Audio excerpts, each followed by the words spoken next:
अभी NEET exam के कुछ ही दिन बचे हैं और लास्ट टाइम में एनसीईआरटी को रिवाइज करना बहुत ही इम्पोर्टेंट हो जाता है। इसलिए हम पुष्पीय पादपों की आहाकारी की चैप्टर के एनसीईआरटी के जो एग्जाम्पल्स हैं उनको रिवाइज करेंगे इस वीडियो में।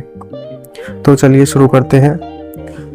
पुष्पीय पादप का जो भूमिगत भाग होता है वो मूलतंत्र कहलाता है और जो ऊपरी भाग होता है वो प्रोतंत्र। और जो मूसला मूल द्विबीजपत्री में होती है वो सरसों, और जो झकड़ा जड़ गेहूं में और जो कि एक बीजपत्री होता है। अपस्थानिक मूल घास और बरगद में, गाजर सलजम में मूसला मूल और शकरकंद में अपस्थानिक मूल, ये दोनों भोजन संग्रह करने में सहायता करती है। अवस्थम्भ मूल जो कि सहारा देने में, जो कि मक्का व गन्ना में पाई जाती है। श्वसन मूल राइजोफोरा न्यूमेटोफोर श्वसन में सहायक। तने के रूपांतरण जिसमें आलू, अदरक, हल्दी, जमीकंद, अरबी जो भूमिगत तने जो भोजन संचय में करते हैं। कद्दू वर्गीय सब्जी जैसे घिया, खीरा, तरबूज प्रतान में तने का रूपांतरण, और कांटे में सिट्रस बोगनविलिया। चपटे तने आते हैं ओपनशिया कैक्टस व गुदेदार सिलेंडराकार यूफोर्बिया।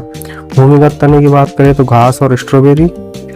क्राइसेंथम जिसे गुलदाउदी बोलते हैं, तने भूमि में क्षैतिज रूप से फैले रहते हैं। पत्ती की बात करें तो पत्ती का महत्वपूर्ण पौधे का जो कि महत्वपूर्ण कायिक भाग है पत्ती, और पर्णवन तल्प जो फलीदार पादपों में होता है। शिराविन्यास की बात करें तो जाली का शिराविन्यास होता है द्विबीजपत्री में और समांतर होता है एक बीजपत्री में। पिच्छाकार संयुक्त पत्ती नीम में, हस्ताकार संयुक्त पत्ती सिल्क कॉटन। पर्णविन्यास की बात करें तो एकांतर गुड़हल, सरसों, सूर्यमुखी। सम्मुख की बात करें तो आँख कैलोट्रिपस, अमरूद। और चक्करदार की बात करें तो एल्स्टोनिया जिसे बोलते हैं डेविल ट्री और चंपा। पत्ती के रूपांतरण की बात करें तो प्रतान में जो कि मटर, सूल यानी कांटों में कैक्टस, और ऑस्ट्रेलियन ओकेंशिया जो भोजन बनाने में। कीटहारी पादपों में घटपर्णी, वीनस फ्लाई ट्रप। पुष्पक्रम की बात करें तो असीमाक्षी के होते हैं जिनमें असीमित वृद्धि होती है। फूल पार्श्व में अग्राभिसारी क्रम में लगे रहते हैं। और ससीमाक्षी की बात करें तो फूल अक्ष के शीर्ष पर जो कि तलाभिसारी क्रम में, इनमें सीमित वृद्धि होती है। पुष्प की बात करें तो समिति में त्रिज्य समिति जिसे नियमित भी बोलते हैं, उदाहरण है सरसों, धतूरा, मिर्च। एक व्यास समिति की बात करें जिसे द्विपार्श्विक भी बोलते हैं, मटर, गुलमोहर, सेम, केंचिया। असमिति यानी अनियमित माता केना। पुष्पासन पर पुष्पीय भागों की स्थिति। अधोजायंगता ऊर्ध्ववर्ती अंडाशय जिसमें उदाहरण है सरसों, गुड़हल, बैंगन। परिजायंगता यानी मध्यवर्ती अंडाशय जिसमें आते हैं पल्म, गुलाब, आड़ू। अधिजायंगता अंडाशय पुष्पासन के किनारों से घिरा हुआ, इसमें आते हैं सूर्यमुखी, केयर पुष्पक, घिया, अमरूद। पुष्पदल विन्यास की बात करें तो कोर स्पर्शी माता कैलोट्रोपिस। व्यावर्धित विन्यास में आता है गुड़हल, भिंडी, कपास। और कोर छादी में आता है केंचिया और गुलमोहर। और वेक्जलरी में आता है मटर और सेम।